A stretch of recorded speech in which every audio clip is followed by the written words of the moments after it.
In a special recording made for our podcast supporters and now shared in this episode, we travel to the Arras Memorial to the Missing and we follow some of the stories of the more than 35,000 British and Commonwealth soldiers who were commemorated here at Arras. We're in northern France for this week's episode at the Arras Memorial to the Missing that commemorates more than 35,000 British and Commonwealth soldiers who fell on the Arras battlefields who have no known grave. And the audio that makes up the bulk of this episode comes from a live stream, a live event that we did from the memorial last month. And these are regular events that we have for supporters of the podcast who support it via Buy Me a Coffee and Patreon. And we have a monthly podcast supporters evening. And I've tried to do a few of those from the battlefields themselves, because I think it's quite important to do that for a podcast that is about the battlefields of the Great War. Now, doing a live stream is fraught with kind of difficulties and problems. And the audio for this one is kind of a bit up and down in places, possibly because of the huge vault-like Portland stone walls of the Arras Memorial that kind of drowned out our mobile signal as we were broadcasting this live.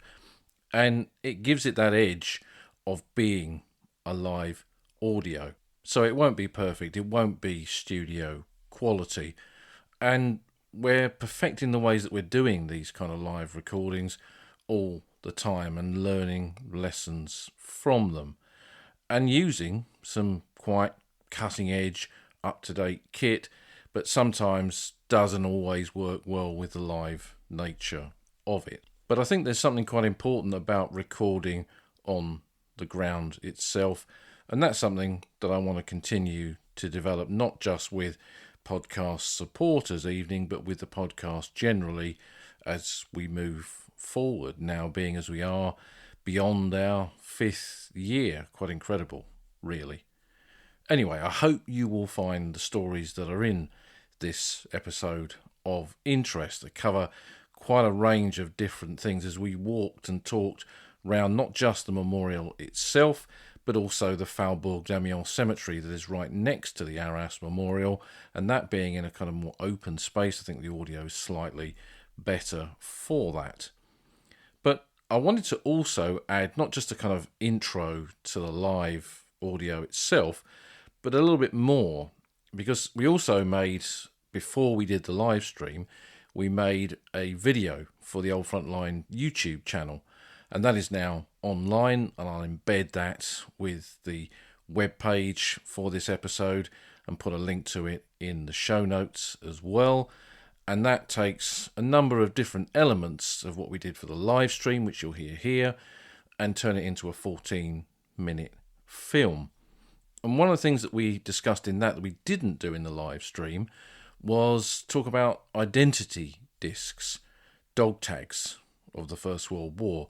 Because when we look at missing soldiers, and when I take groups of people to memorials to the missing, one of the questions they often ask is, why are there so many missing soldiers? And understanding identity discs and how they were used is all part of understanding why there are so many missing British and Commonwealth soldiers from the Great War. Now, the use of identity discs in the British Army predates the First World War, predates 1914. And if we look, for example, in that kind of Boer War period, in the turn of the century, British soldiers didn't have identity discs. Some units, I don't think the whole army, had adopted a practice where some soldiers had a card in their tunic pocket on which was written their basic military details, who they were, their number, their rank, their name, their unit, their religion, and possibly next of kin details as well. But this was a bit of card inside a fabric tunic, and the nature of emerging warfare was higher caliber bullets, huge amounts of artillery that could cause horrific wounds, which could then easily damage or destroy or corrupt the details that were on those physical cards in a soldier's pocket. even just the blood coming from a wound in a chest area could easily wipe out what was written on that card. So it was not a perfect system at all. So as the army began in that Edwardian period, began to change as it moved into a new century, one of the things that it looked at was identity discs. And in 1906, the War Office brought in an aluminium identity disc, which we often call dog tags. That's kind of an American phrase for them, but everyone knows what they are when you use that term. British tend to use identity disc or ID disc. So in 1906, the War Office brought in an aluminium disc, which was 35 millimeters across with a hole in it, or a raised area for a hole to go into it. And according to War Office instructions from the period, and I quote, "Identity discs will be regarded as an article of kit and issued as such to serving soldiers and reservists on mobilisation." Now, what that infers is that men in barracks, big chunk of the British Army was in Britain, other chunks of it were across the Empire. They were not going to be issued these straight away. They were not on a war footing, that they would be prepared with the soldiers' details on, and then they would be issued in case of a conflict. Now, I say that because I have seen some photographs of men that are dated before the First World War wearing what appears to be identity discs, this aluminium disc that was brought in after this new policy brought in by the War Office in 1906.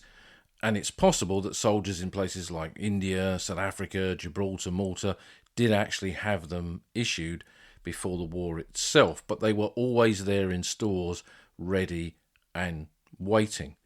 And the details on these small discs were regimental number of the soldier. There were no army numbers in the First World War. Each regiment had its own system of numbering. There was the rank of the soldier, his initials and his surname. So not full name, just initials and surname. The religion was placed in the centre of the disc, the most common of which was C of E, Church of England, RC for Roman Catholics, J for Jewish, Meth for Methodist, Wes for Wesleyan, and so on. There were lots of other religions besides. And then beneath that, in the kind of curve of the disc, the name of the regiment or corps was placed there, and in some cases that included the battalion for a regiment, or it included an exact unit, an RGA, Royal Garrison Artillery Unit, or a field company of the Royal Engineers, or a field ambulance of the Royal Army Medical Corps, whatever it was. And some units seem to have a great degree of kind of leniency in how they approach that. You just put the corps or the regiment on there, or you put a lot more details. And with it came a piece of cord which was 42 inches long. That was part of the issue of the disc, of the tag, so that that cord could be used to go through the hole in the disc and then put it round a soldier's neck. And on the outbreak of war in August 1914, these discs, these tags, which had been held in most cases in stores for a particular regiment or at a depot or wherever a battalion was based, they were issued to all regular units across Britain and the Empire, and also to territorial force units that had signed up for the Imperial Service obligation. Now, that was something that was brought in 1912 to allow territorial soldiers, which had been really recruited for home service only, to be sent overseas in time of war. Not to the battlefront initially, that was what it was thought, but to places like Malta, Gibraltar, and to the Empire, where they could relieve regular troops in Empire duty there and allow them to come to the battlefield. But these men in territorial units had to sign up for this Imperial Service obligation. They got extra pay for it. They got a silver badge that says Imperial Service that they wore above their left tunic pocket. And certain units made it obligatory that everybody who joined them had to sign this obligation, the London Scottish being one of the best known examples of it, where it was a condition of joining the battalion, the 14th Battalion London Regiment, which was its official title. But it does also seem that quite a lot of territorial units had them in stock, irrespective of the number of men who'd signed up for this Imperial Service. So the regular army, territorial force, and of course all the reservists and special reservists that would be brought into the regular battalions in August 1914 with the call-up that went round, their tags would all, if not be there already waiting for them, new tags would be issued too. And there was a big stockpile of these aluminium tags for that purpose. But with the expansion of the army following the outbreak of war, and Lord Kitchener, Secretary of State for War, not believing that this would be a short conflict but a long one, he could see the need not just for more men but for more identity discs, and the War Office had to react to this. So rather than issue more aluminium ones, it was decided to issue red fibre discs, and they were brought in August 1914 to be issued to men joining the army at that time as part of the new army. And all of those battalions that were being formed across Britain at that time, tags were prepared, these red tags were prepared for them. And these new design of tags were a compressed fibre material which has asbestos in it as well, and they were considered, because of all this, to be bomb-proof, indestructible and fireproof as well, although none of these things proved subsequently to be true. And as the war began, as combat began on the battlefield, medical officers saw fibre discs as a much better piece of kit for soldiers than the aluminium ones. The aluminium probably looked stronger, better, more durable, but there were a number of examples in the battles of 1914 where shrapnels or shrapnel balls pushed against aluminium tags that were being worn around the necks of soldiers and pushed them deeper into their body, in some cases killing them as a consequence of this. So they could see a potential danger with wearing these aluminium discs. So the fibre discs were considered better. But whether aluminium or red fibre discs, these were the kind of identity disc dog tags that were worn in action in those early battles of the Great War, from the War of Movement in 1914 to the beginning of static trench warfare on the Western Front to the British offensives of 1915. And not just on the Western Front, these tags were worn by all kinds of units on all of the other battlefields where the British Army was fighting, from Gallipoli to Salonika, eventually to Egypt and Palestine, Mesopotamia. And soldiers wore them on these battlefields to identify who they were if they were seriously injured or killed. And when a soldier was killed, the process was that a comrade would come along, remove his paybook out of his pocket, remove the identity disc, whether aluminium or the red fibre one, and hand these in to an officer. So it was a kind of proof of death, and this would then result in information being noted in battalion unit records that this soldier had been killed, who would then notify the War Office, and the whole process of letting a family know, and that soldier being listed on the roll of honour, if you like, would begin with removing the tag from the body. But it caused a lot of problems because it wasn't always comrades of that soldier burying the man, so probably they didn't need to read the tag to know who it was. The issue was, if a soldier was killed and his tag was removed by a comrade and he was buried, or there was no time to bury him and someone else comes along to do the burial, or perhaps after the war exhume that body to move it to one of the concentration cemeteries, there's nothing on it to say who that soldier is because the disc that identified him has been removed. And this was a great problem as the war got bigger, as the level of casualties grew, and the types of battles that were fought, where lots of men would go out into an open space, no man's land, often be killed there, and the attack was a failure and their bodies would lay out there. This could result in men really not being subsequently identified. And you might say, well, if they're lying out there, they're lying out there with their tags. But when we read the memoirs of soldiers, we discover that often they would go out at night to try and recover those tags. There's a fantastic book about a Canadian soldier in the 31st Battalion, the Alberta Battalion of the CEF, Canadian Expeditionary Force, the Journal of Private Fraser, one I've mentioned many, many times on this podcast. Absolutely essential reading, not just for those interested in the Canadians, but in the Great War generally. And he's a very observant individual, writes very well indeed, and tells lots of interesting stories about the experience of war on the Western Front. And he describes the Battle of the Saint-Loire craters in March 1916, going out into no man's land to collect some identity discs from the dead. He is conscious of the fact that these men will be posted missing, and if he can go out and recover their discs, he can hand them in and prove that they're dead, so at least there's a kind of closure for their families.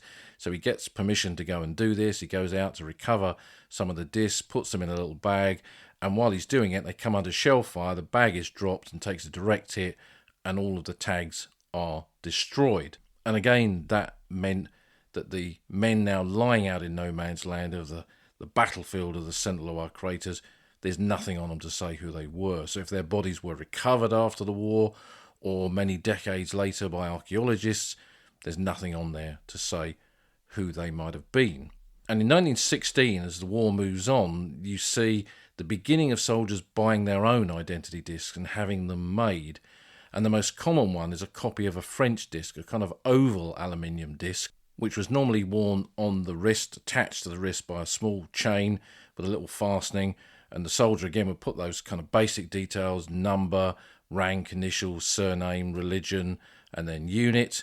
A couple of podcasts ago, I described how I picked one up at a French junk sale to a lad from Barnsley in the Royal Engineers and went through his kind of history. And those kind of tags were very popular, it seems, during the Battle of the Somme period in 1916, seemingly made by French people behind the lines who were in the villages where soldiers were bought. They offered this as a service. They could make the tag up, stamp it for you, and then you'd wear it. So they were private purchase items. Some soldiers wore multiples of them, one on each wrist, one on each ankle. And as I've described before, the kind of logic behind this was if you took a direct hit, your arms and legs would blow off, but at least there'd be something for your comrades with a name on to bury. This was kind of grim reality of these First World War battles. But none of this was perfect.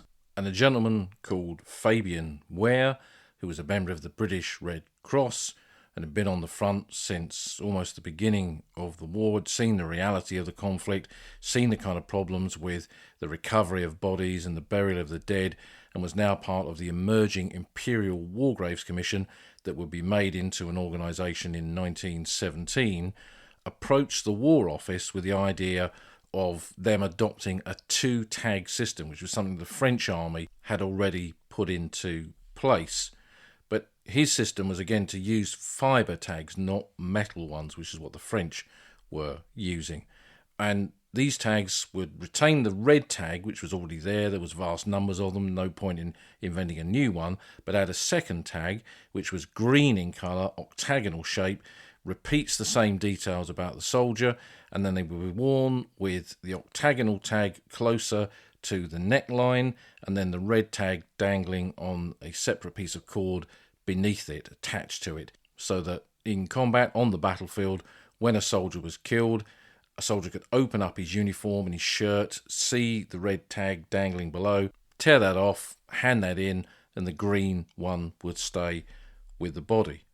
Now, that's all very well, and this is what was adopted in the winter of 1916-17, and by November 1916, for example, something like 50,000 extra discs, identity discs, dog tags, were being issued to soldiers of the BEF, that's British and Commonwealth Empire forces, but they couldn't get all of them out quickly enough, and it took well into 1917 for every British and Commonwealth soldier in the BEF to have these two tags. And I think that's where it begins to impact on what happened at Arras and what we will discover in our walk around of the Arras Memorial to the missing. Because in the Battle of Arras, and something I've mentioned when we've discussed Arras before, when I was writing my book Walking Arras about the battlefields there, I did a lot of archive research, looked at war diaries, battalion war diaries, brigade, divisional, all this kind of stuff, and I found a kind of commonality in quite a lot of these records where they told soldiers, they were describing how they told soldiers to remove all forms of identity from themselves and their uniform before they went into battle. And I think this was a legacy of the Battle of the Somme, where some soldiers had been taken prisoner and what they had on them. And what they then told the Germans obviously helped them in their war effort. And I think the War Office, the army, was looking to kind of minimise what Germans could immediately learn from a British soldier when he was taken prisoner. So that meant a lot of units went over the top in April 1917 with soldiers that had no identity discs on at all, let alone just the one, but none. And when they were killed, again, nothing on the body to say who they were. And I think as a consequence of that, in the fighting in Arras, which was particularly bitter in April, and in that black day of the 3rd of May 1917, when the British attacked on a wide front, Canadians to the north, Australians to the south, British units in the middle, it was a terrible, deadly day with huge casualties, most of which lay out in no man's land and became part of that battlefield. And if you look at the casualties of the 3rd of May 1917, the vast majority of them are on the Arras Memorial. So the whole issue of tags, I think, affects generally this high percentage of missing, which for most battlefields is on average 50%. For the Somme, Passchendaele, Ypres, wherever it is. At Arras, it's higher than that.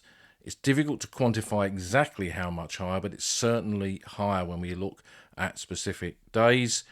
And I think the identity discs are all part of our understanding as to why that is the case. So I just wanted to add a little bit more to this story as we begin our walk around this mighty temple, this Lutyens temple, which is the Arras Memorial to the Missing.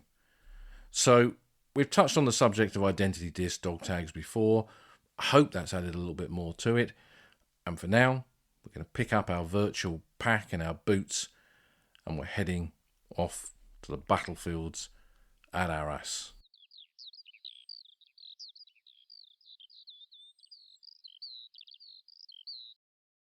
Welcome to another live broadcast here on the Old Front Line, and we're here at the Arras Memorial to the Missing. This long, almost kind of temple-like corridor that we're standing in now is part of the central feature of the Arras Memorial to the Missing, which commemorates 35,000 British and Commonwealth soldiers who were killed on the Arras front who have no known grave.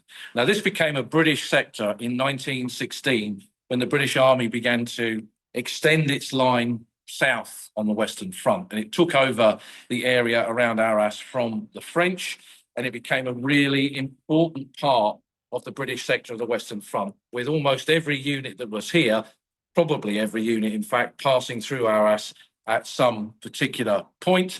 So pretty much every regiment and corps of the British Army, many Commonwealth forces, from Newfoundland Regiment serving at Monchy-le-Preux, for example, from New Zealand Engineers and the Tunnelling Company working beneath Arras, to the Canadians moving up to take part in the Battle of Vimy Ridge as part of the opening phase of the Battle of Arras in April of 1917. There were Australians down at Bullecourt in the fighting during Arras in that same year of 1917. South African Brigade was part of the 9th Scottish Division, and there are South African names on the far end of the memorial here. So it's very much a Commonwealth battle. It's also, I think, when we look at the fighting in Arras in the First World War, 1916 is a long period of static warfare, where it's basically kind of day-to-day activities of trench warfare because the Battle of the Somme is going on just a few miles to the south. But 1917 is when the main Battle of Arras is fought in April and May of that year, when the British take on the Hindenburg Line together with, and by the British I mean the British Expeditionary Force, so including many of those Commonwealth forces from Vimy Ridge to Bullecourt, attacking the German lines there and pushing the Germans back. And the memorial very much reflects that battle and also the later fighting of 1918, when the Germans tried to break through in this sector in March of that year, and then the Allied counteroffensive went in August and September of the same year, pushing the Germans back finally through the Hindenburg Line outside the city of Arras. Now, if you've listened to the podcast, and we've talked about this before, when we talk about the missing of the Great War, there are every battlefield of the Great War has at least 50% of its dead who have no known grave. In some battlefields, including Arras, it's a much higher percentage. And what this memorial represents, and as the sun is now kind of catching the names on this end of the memorial, we're at panel number 1, the very first panel. And one of the things that you discover when you look at these memorials to the missing, this one designed by Lutyens and unveiled on the 31st of July, 1932, when Lord Trenchard came here to unveil it. He'd been in commander of the flying services on the Western Front, and there's the Flying Services Memorial that we'll see later on in this walk. But what we discover is that these memorials are in unit order. They're in an order of precedence. And because the Royal Naval Division fought here, there are Royal Naval names on here, and they are the first. Royal Naval Volunteer Reserve and also Royal Marines. So if we look at this panel here, and the sun is nicely catching it for us, we can see Chief Petty Officer, and as we come down here, there's able seamen. And these are all men who served with naval ranks in the Royal Naval Division, that strange formation of sea soldiers who fought at Gallipoli, having previously fought at Antwerp and landed at Ostend, and then in 1915 went off to Gallipoli, and then came to the Western Front in 1916 and fought in the Battle of the Yonne, and then up here at Arras and Passchendaele, and a lot of battles of 1918. In fact, the General Currie, Arthur Currie, who commanded the Canadian Corps, really rated this division, and it was pretty much permanently attached to the Canadian Corps in the final phase of the fighting from Arras through to Mons in September through to November of 1916. So all of these names here, many of them died in the Battle of Gavrelle, which we've covered in a previous podcast. These are a kind of a reminder that the fact that the war was not just fought by the British Army, that there were men from the Royal Naval Division fighting in these trenches too. And Arras was a battlefield that also saw the use of cavalry, and there are some cavalry names on here, in particular here from the 10th Lancers. And if I look up, I can see Essex Yeomanry up there, and there's the Household Battalion. They were a dismounted cavalry unit of infantry. These are people who've been killed in the fighting at Monchy-le-Preux, and the cavalry assault went in onto the high ground there in the April 1917 battle. But we're going to kind of turn round now and head down this bit of the corridor. As I mentioned, this is a Lutyens design structure. To me, it always reminds me of some kind of temple. It's got very much a Greek, Roman, and I was joking to someone recently, almost a Jedi temple feel to it. You could see George Lucas filming here, actually, for one of the Star Wars prequels, almost. But it's got that kind of sense of a temple, because in many respects, it kind of is, because it remembers the lives of 35,000 men who fell on the Arras battlefields from 1916 until the end of the war, who have no known grave. And in that respect, it's kind of a sepulchre of memory. It holds the memories of those through the fortunes of war who do not have a known grave. And I think that's really important, because how do you, and we've mentioned this many times on the podcast, how do you remember the missing when there is no grave? So you have to build walls like this to commemorate the dead. Now, I'm just coming up to the Royal Fusilier panels now, and I don't know if we'll kind of see it because the sun's just down from it. You can just see Royal Fusiliers on the wall there. It's a little bit difficult just kind of filming this with an iPhone. But one of the things about coming to panels like this to a particular regiment is that they don't just connect us to the story of the dead, they also connect us to veterans. And one of the veterans who stood where I'm standing now many years ago was Alf Rozelle. He was a veteran of the Royal Fusiliers. He'd served with them at Luz and then on the Somme, and then was taken prisoner in the fighting on the 3rd of May 1917 during the Battle of Arras. And I've mentioned Alf many times. I knew him very well. He's in that fantastic documentary, A Game of Ghosts, which I always recommend, which is on YouTube, and you can go and watch that. He's an amazing, amazing character. He kind of kept the war bottled up inside him, and he kind of let it all out, as it were, in the 80s. And I got him down to talk to our Western Front branch one year, for example, where he spoke pretty much non-stop for about 2 hours, talking about his war right through from Luz to his capture. Now, when he was taken prisoner, he was being led off the battlefield, and as they passed a shell hole, in there was a wounded soldier of the Royal Fusiliers who was one of his best mates, Bill Hubbard. And Bill had a terrible wound. Alf looked at it and he pretty much realised that he wasn't going to survive it.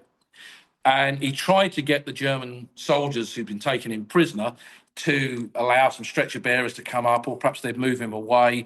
They wouldn't play ball, so he had to leave Bill in this shell hole. He told him he'd come back for him, but he couldn't. And he never did. And he feared the worst. He knew the reality of it. But it haunted him. It haunted him what had happened to that soldier. And he never really put that to rest until the 1980s when he came here with John Nichols, who wrote Forgotten Sacrifice, that fantastic book about the Battle of Arras. And he stood here where I'm standing now, and he looked up this panel until he got to the name Hubbard W. And I don't think we'll see it, but it's up there, Hubbard W, Bill Hubbard. And for him, it was a kind of a closure. It was an acceptance that poor old Bill had never made it out that battlefield. And he knew that he wouldn't have a grave, but at least he was remembered here. And he did say, he said to me that he kind of slept a lot better after he stood here and he saw Bill's name. Now, that wasn't the last time he saw it, but it certainly was the first. And it had a real big effect on him. And I think that, again, is the power of memorials like this.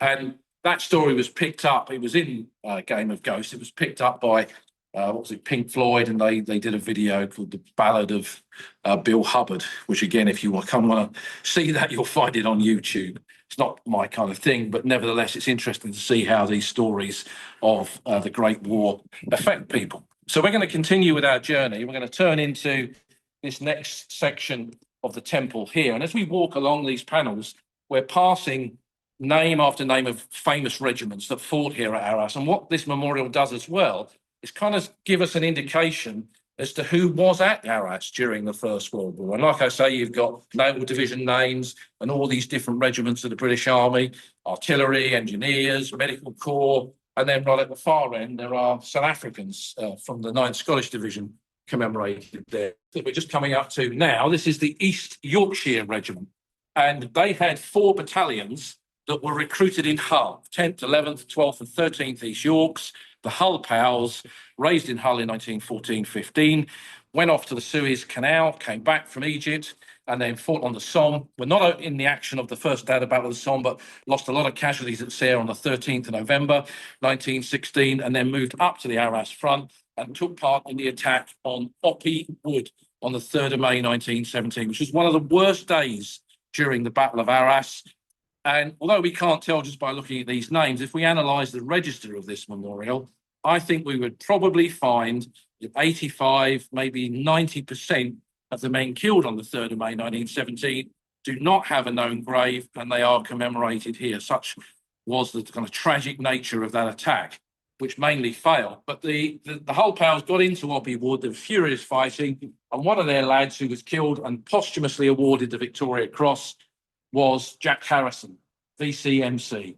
He was a school teacher from Hull, local rugby player, well known, joined the 11th East Yorks, served with them on the Somme, was awarded the Military Cross, and then was awarded a posthumous Victoria Cross for his bravery and leading his men into the wood. In fact, he was last seen fighting in the wood, and his body was never found, which is why his name is on the memorial here, one of Hull's great heroes from the First World War. And these names, if you kind of, again, we're looking down these East Yorkshire names, we're looking at many, many Yorkshire names. When I lived up in Yorkshire, I can see many kind of names that are very familiar to me and very familiar from war memorials. Hull's an interesting city in that it's built a war memorial almost on every street. And although only a handful of those survive, and only even a handful of them are actually still in place, many of the guys who are listed on there are still recorded on the streets from which they came.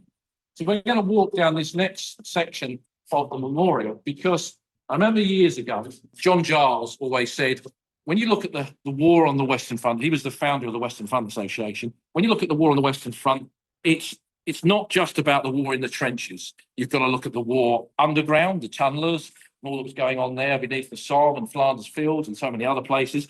But you've got to look up too. You've got to look at the war above the battlefield.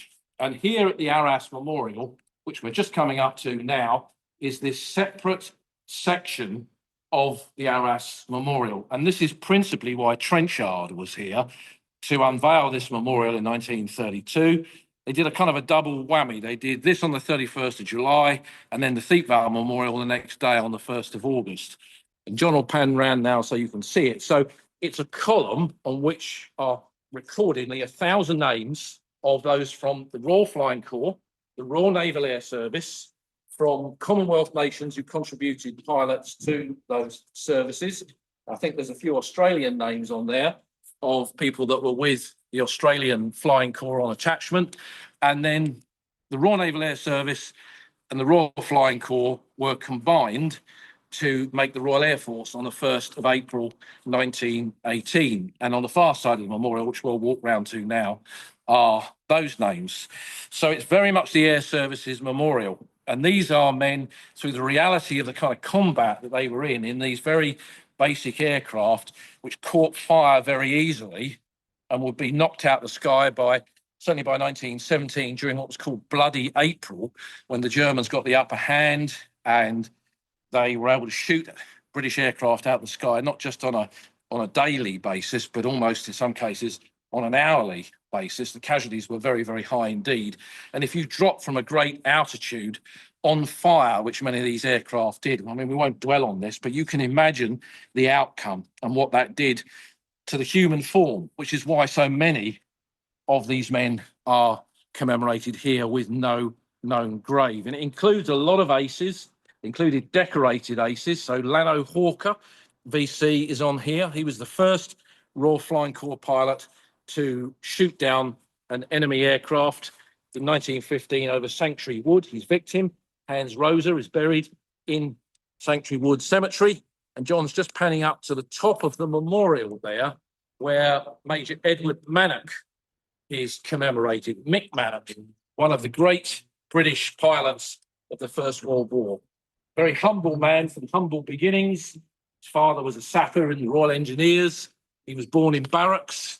He was a telephone engineer, I think, when the war broke out. He was out in Turkey. He was interned by the Turks and then came back to Britain, and his eyesight was bad. So he got into the Royal Army Medical Corps, but because he had a lot of technical skill with engines and electrics through working for the telephone company, he got into the Royal Flying Corps' ground crew. And for ordinary men like him, that was really the only route to flying, I think, because the technical knowledge and skill that they had gave them an upper hand over pilots who were there simply because of their education. That was the kind of key requisite on some occasions. What school they went to was how they got in to be a pilot in the Royal Flying Corps. Obviously, men like Mannock had a different kind of skill. And a chap called Major Tilney of 40 Squadron took him under his wing, if you'll excuse the pun, and they were a balloon busting unit. They were shooting down enemy observation balloons, and Tilney gave him a chance to prove that he was a good pilot. Me and John worked on a TV programme together some years ago based on Peter Hart's book, Aces Falling, where we looked at this story. And Andy Saunders is somebody who's done a lot of research on this, and I'm hoping to get Andy onto the podcast this summer to talk about this, because I think it's a really, really interesting story. So, and I'm always promising this, but we will return to Mick Mannock. And I think that the whole story of these aviators in the Great War is a fascinating one, because both sides had aircraft in 1914, but they were only there for observation. They didn't have weapons in. So when they went up over the battlefield, they were there to observe. And then when the war went static, it was realised that aircraft would have a massive advantage because they could fly over the trenches and see where the enemy positions were. And then it was realised that that was a bit of a problem for both sides, so you wanted to get rid of these aircraft, shoot them down. So men took weapons with them. And when you read about it in the early stages, I mean, there's some incredible stories where they're taking shotguns up with them, their pistols to try and shoot at each other. There are accounts of them taking bricks, and they fly over an enemy aircraft and drop a brick out the side to try and knock the pilot out. There's an officer of the Rifle Brigade who was attached to the Royal Flying Corps, Major Lascelles, and he was recorded as the first Royal Flying Corps pilot to shoot down an enemy aircraft in midair with a rifle. And he flew his aircraft with a control stick between his legs or something like that, and he leveled his rifle and he opened fire and he shot the pilot as he flew past him. I mean, it's incredible act in its own right, for which he was awarded a DSO. but that made them realise that they needed weapons on these aircraft. And the trouble with putting machine guns on them is that they could chew off the propeller or chew off the tail of the aircraft. So they had to work on this, but eventually fighters became a reality, fighter aircraft, and then by the very end of the war, there were bombers that could fly quite some distance, and of course, all of this would change warfare forever. So this memorial is, like so many of these things, more than the sum of its parts, in that it doesn't just commemorate the lives and deaths of so many pilots and observers and aircrew in the First World War. It commemorates the whole changing nature of warfare. And on the very top of it is that globe, which is the position of the world as of 11 o'clock on the 11th of November 1918. So quite a symbolic aspect to the memorial itself. So we're going to pull away from the flying corps now, and we're going to head over to the memorial again to look at the story of another one of these soldiers. Because, I mean, there are 35,000 names on here, and we could have 35,000 stories that would probably keep us going for quite some time. But it's always good to focus on individuals. So we're going to go and look at another one of these individuals just over here, who is on the Middlesex Regiment panel. And if I say that, some of you will already know who I'm talking about. And as we come up to it, you can see some of the tributes that are laid here to him. And this is where Walter Tull is commemorated. And there's that fantastic photograph of Walter Tull in his Tottenham Hotspur kit. Walter Tull was a real pioneer. He was one of the first black British footballers before the Great War, and then he became one of the first black officers of the British Army in the Great War itself. For many years, it was thought he was the first, but I know there's been some recent research following the discovery of a memorial plaque that came up for sale, which shows that there were at least one, possibly two candidates who were killed earlier in the conflict who were black in exactly the same way that Tull was. They were of that, having African or Caribbean family connections. So Tull is a really important individual because he highlights an aspect of the First World War that we've discussed in the podcast. I called it Britain's Forgotten Black Army, which it was because Tull was not unique. There was quite a big black community in Britain during the First World War, and many of them joined as volunteers. Many of them were ejected because they were black. Many of them were subsequently conscripted. When conscription came in, we don't have a figure as to how many black soldiers served in the British Army in the Great War, but it is not insignificant. But Tull is the kind of, he lights the way to that story in many respects, and we can see his name commemorated here. So a really important individual, and one that is very much part of the national curriculum now, really kind of informing students, and a lot of student groups come here to see his name, that it's not just a white man's war. It's a global war. It's a world war that cuts across all class, every aspect of society, and also every kind of person from every corner of what was then the British Empire and all those connections, those wider connections too. So it's really important, I think, for us to understand that. So we're going to head just across to the last bit of the memorial, just up here, just to have a little look at the South African names. We'll kind of add that in as well. And then we're going to drop down into the cemetery itself and have a look at some of the things there. So we mentioned how the Canadians and the Australians were fighting at Arras in 1917. The Canadians at Vimy Ridge, Australians down at Bullecourt. They're not commemorated here. They have their own national memorials to the missing. So the Canadian missing are on the Vimy Memorial, and the Australian missing are on the Villers-Bretonneux Memorial on the Somme. So that's where their missing are commemorated. The New Zealanders are commemorating another memorial, although the New Zealand Division itself did not fight here, only the New Zealand Tunnelling Company of the New Zealand Engineers. But the South Africans, who are on this very last panel, and there is, in fact, one New Zealand engineer name that's on there, Sergeant Pounceby. You can just see where the poppies are. So he's a New Zealand tunneler who was part of that New Zealand engineer unit that worked beneath Arras, joining up all the caves and the tunnels and all the other things, providing this kind of underground city where the British Army rested, sheltered, and moved up on the eve of the Battle of Arras in 1917. But these South African names here. We can see the 1st, 2nd, 3rd, and 4th South African Infantry. The 4th were the South African Scottish. They were a kilted regiment. And these were part of the South African Brigade that had been commanded by Brigadier General Lukin in the Battle of Delville Wood in 1916. So we're seeing here some of the South African contribution to the outcome of the battles here in April and May of 1917. So we're going to spin round now and we're going to head down into the cemetery to have a look at some of the graves.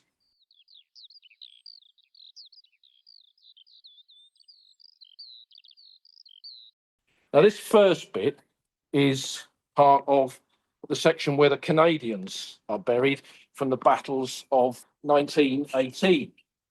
And John's just going to go along the kind of rows there just to have a look at some of the headstones. We're seeing a mixture of British regiments that are in there and also quite a lot of men from the Canadian Corps.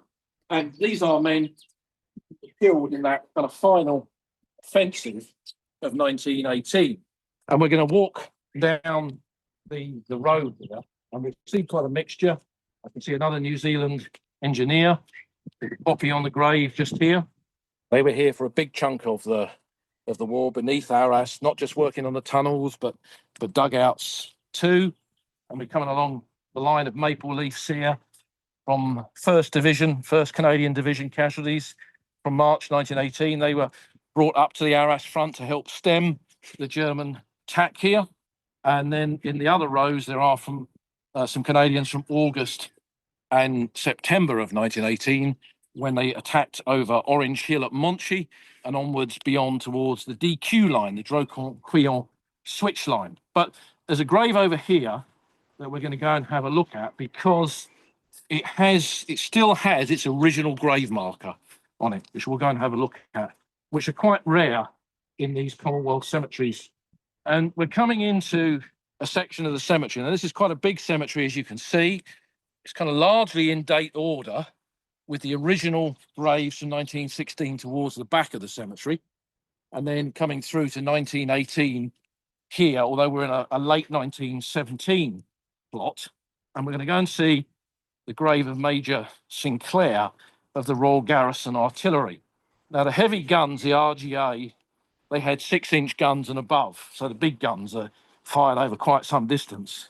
And I can't remember what guns was in his siege battery, but he was a beloved officer because his men had this bit of Arras stone specially carved for him that remembers him. Rest in peace, Major Sinclair Travis, Royal Garrison Artillery, 297 Siege Battery, and he was killed on the 26th of February 1918. Now, I do have a postcard of this cemetery somewhere showing it as it was at the end of the war, with wooden crosses and all kinds of things on the graves. And if they'd have been left, we would have seen, kind of a mixture of probably very much the degraded memorials on these headstones, on these graves today. But the commission, of course, took on the responsibility of this with these standard headstones, and mostly these original grave markers were removed. So what they've got here is the original one at the back of the grave, and then his actual Commonwealth headstone is placed in front of it, I guess just in case that the original one fades away. So it's a rare example of an original grave marker still in place more than a century later. So that's an interesting kind of feature in this cemetery. We're going to head to a plot over here where we've got some graves that kind of tell us some aspects of the darker side of Great War history. And we've done an episode on this. These are the men who were executed by firing squad. I've just seen a woodpecker. Just seen a woodpecker over there. There's a chiff-chaff in the distance, but I've just seen a woodpecker, which is rather nice. I know one or two of you will probably smile at that. But we're coming over to this plot here. So this is a plot of men, not all of these men, but several of these men buried here are men who were executed by firing squad, who were shot at dawn. And there's nothing on their grave to say that. And I only know it because I've looked at the list in Shot at Dawn, the book, and various other books that tell me who these men are and where they're buried. And I don't know the story of all of them, but I do know the story of this chap here, Private Barnes of the 7th Royal Sussex. He was from Littlehampton in Sussex, in West Sussex it is now. And he joined fairly early on in the war, I think in about 1915, and served overseas. He was the only man from Littlehampton in his battalion. So he didn't have any lads from the town who served with him. And he was a persistent offender. He deserted before and had been given a suspended sentence of death. And he did it a second time. And normally, if a soldier did that twice and came up in front of a field general court martial, then they were not going to be treated very sympathetically. And with a suspended sentence of death hanging over him, having done the same offence again, this time it was confirmed and he was executed on the 4th of July, 1917. Now, the next of kin were told at the time, so Mrs. Barnes in Littlehampton would have received a letter from the War Office saying that he was tried by a field general court martial.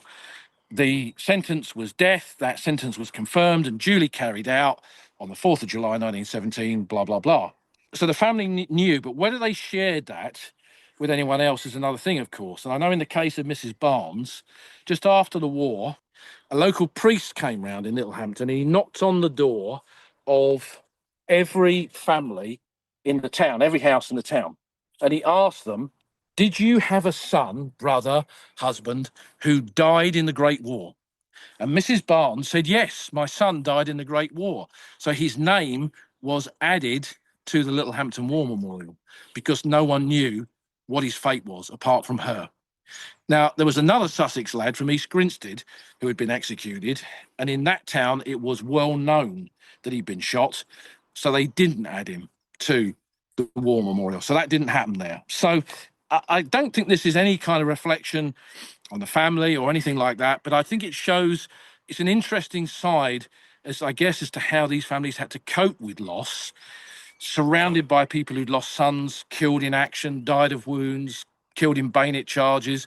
How do you then square that in your own mind when you know what had happened to your son who'd been shot by a firing squad? And these handful of graves just here are kind of testimony to that part of Great War history. The important thing is, I think, is that the British government rather pardoned these men back in the early 2000s. So they were all pardoned for military crimes, 306 of them. There were some who'd committed civil crimes like murder and rape and murder. They weren't pardoned, and I think that was a right decision. So these men were pardoned, and the families of these men can march at the cenotaph or any remembrance parade just like anybody else, because these men, as this cemetery kind of testifies to, because it doesn't make any discrimination against them, these are as much victims of the Great War as anybody who is buried here, if we're going to kind of use that phrase. So I think this is kind of one of the things when you come to cemeteries like this, you never really know what you're going to find. I mean, now we have a lot more information compared to when I first made my journeys here in the 1980s, but we're still uncovering stories, you know, and I'm sure amongst all the headstones in here over the coming years, as we kind of connect things up with putting information online, I guess we're kind of adding to those layers of First World War history that I often speak about on the podcast, because those pages of this history, they never ever stop turning. Now it's turning into a bit of a Royal Sussex evening now, because we're coming up to two graves that I've been researching for a long time, that I first stood here in the 80s, having uncovered their story, and that is the commanding officer and the adjutant of the 7th Royal Sussex, Lieutenant Colonel Sansom and Captain Gilbert Nargle. And if you look at Sansom's grave, he's actually got the badge of the Cinque Ports Battalion, because he'd gone out with the 5th Battalion originally. He'd been at Albers Ridge in 1915, and then he was promoted and he became the commanding officer of the 7th Service Battalion of the Royal Sussex.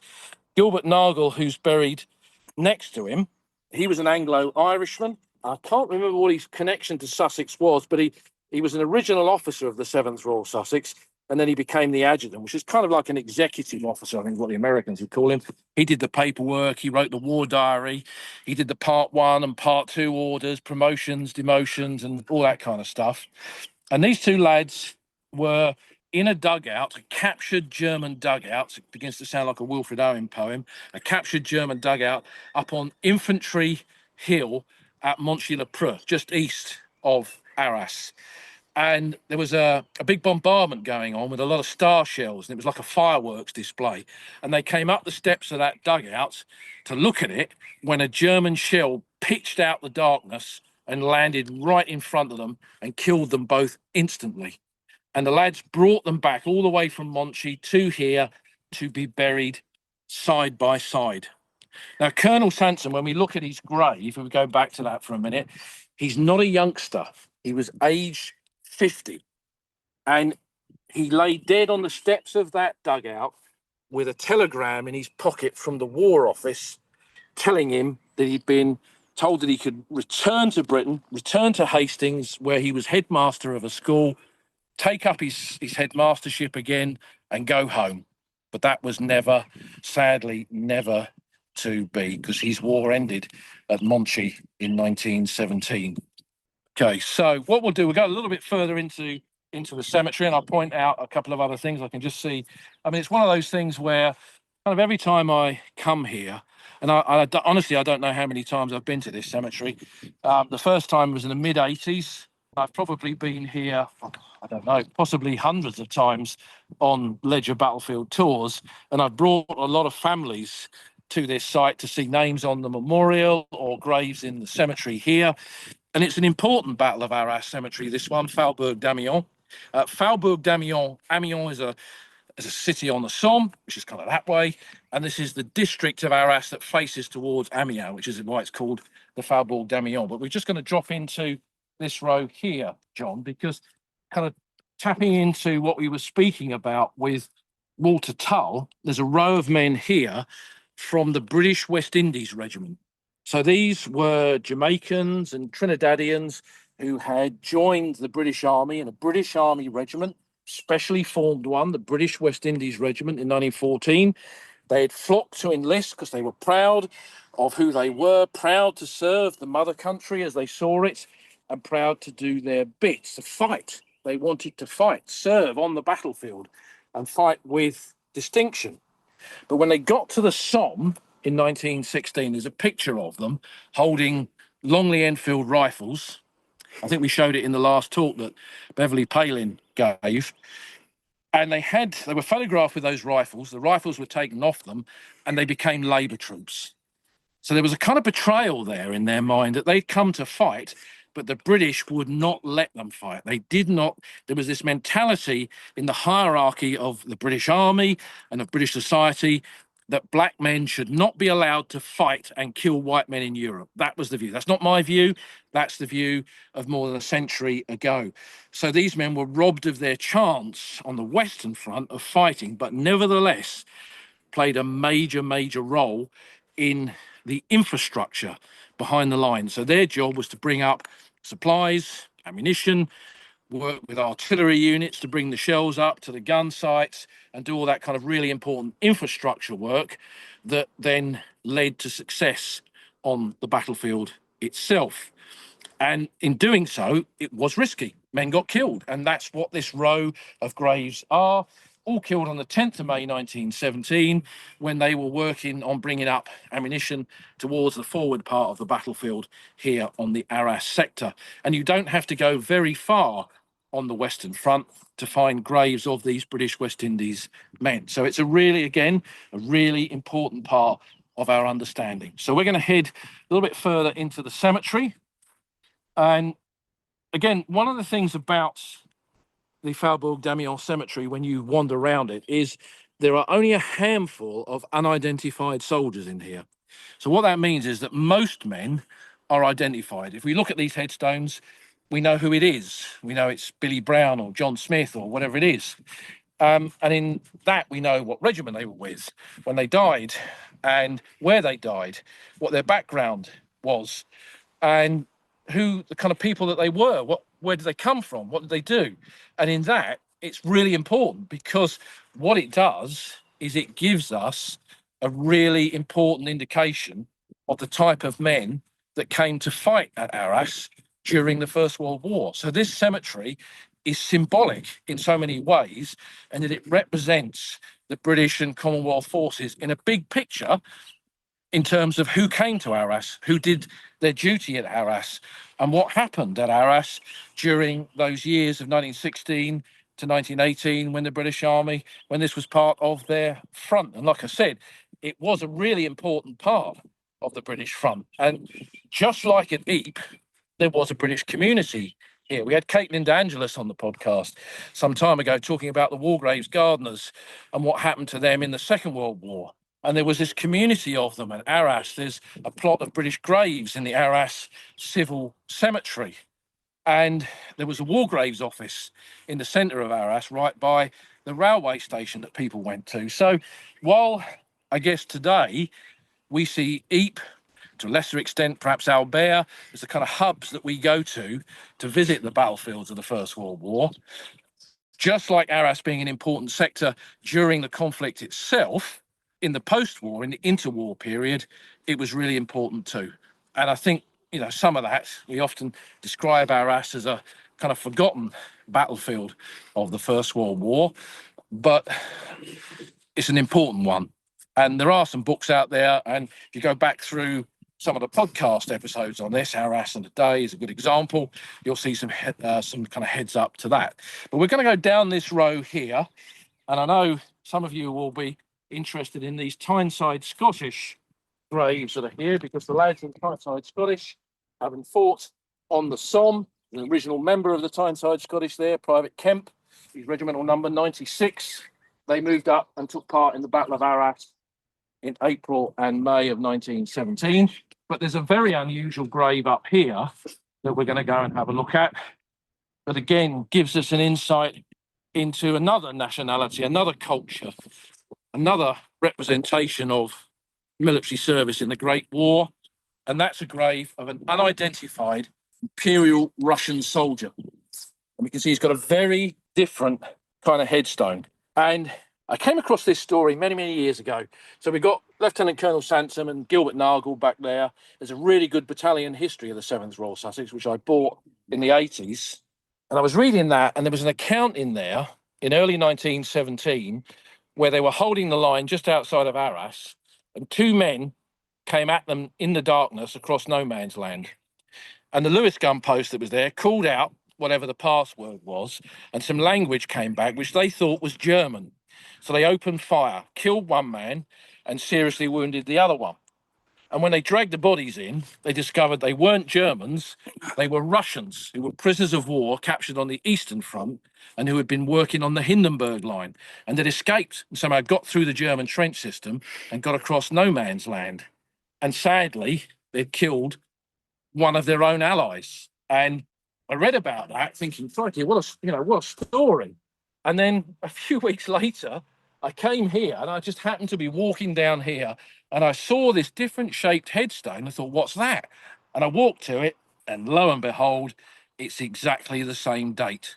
So this is the lad who was killed by that Lewis gun team in the 7th Royal Sussex. And it shows just, how terrible the experience of Russian soldiers were in the Great War, in that he was forced to work for his captor, taken prisoner by the enemy, forced to work, managed to escape, thinking perhaps that his fortunes had changed, but he gets killed by one of his allies crossing no man's land. So, a kind of sad story. And again, I think indicative of what you never really know you're going to find when you come to cemeteries like this. So we're just going to go around, we're kind of wrap things up in a little while, but we're just going to head into one of the rows. I mean, there's a lot of Germans buried in here as well. Max Klimt, an example of that. Again, prisoners of war.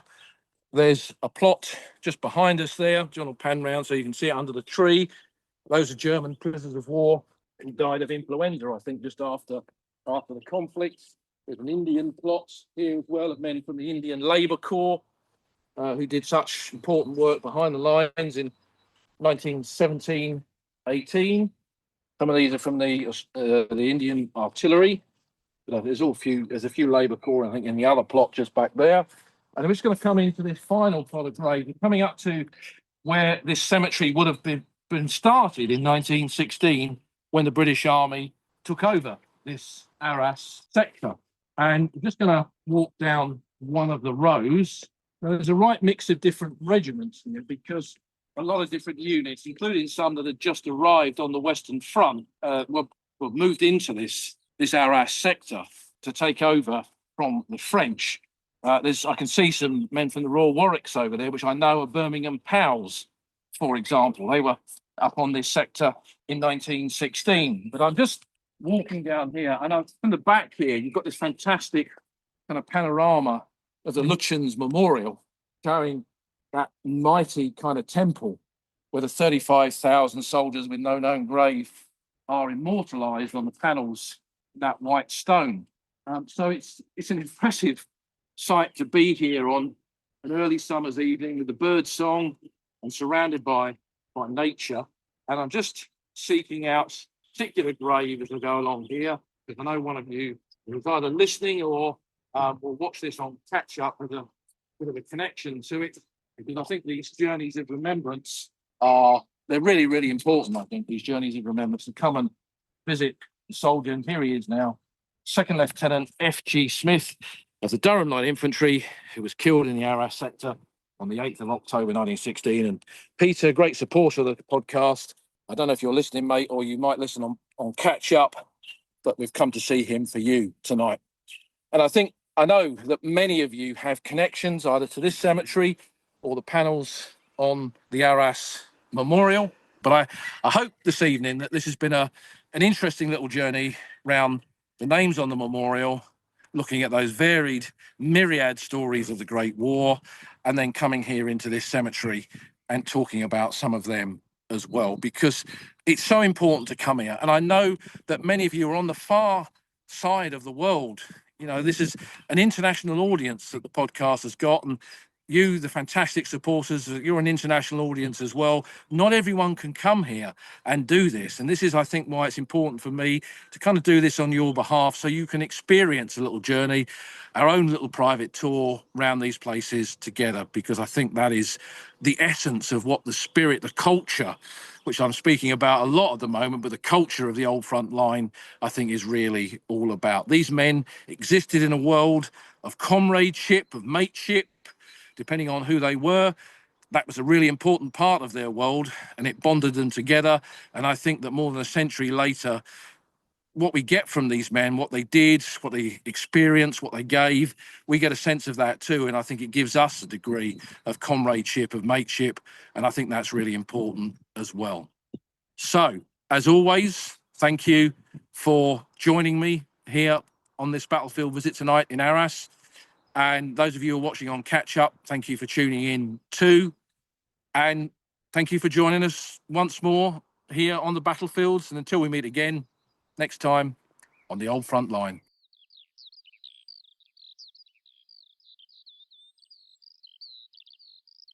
You've been listening to an episode of the Old Front Line with me, military historian Paul Reed. You can follow me on Twitter at Somcor. You can follow the podcast at Old Frontline Pod. Check out the website at oldfrontline.co.uk, where you'll find lots of podcast extras and photographs and links to books that are mentioned in the podcast. And if you feel like supporting us, you can go to our Patreon page, patreon.com/oldfrontline, or support us on Buy Me a Coffee at buymeacoffee.com/oldfrontline. Links to all of these are on our website. Thanks for listening, and we'll see you again soon.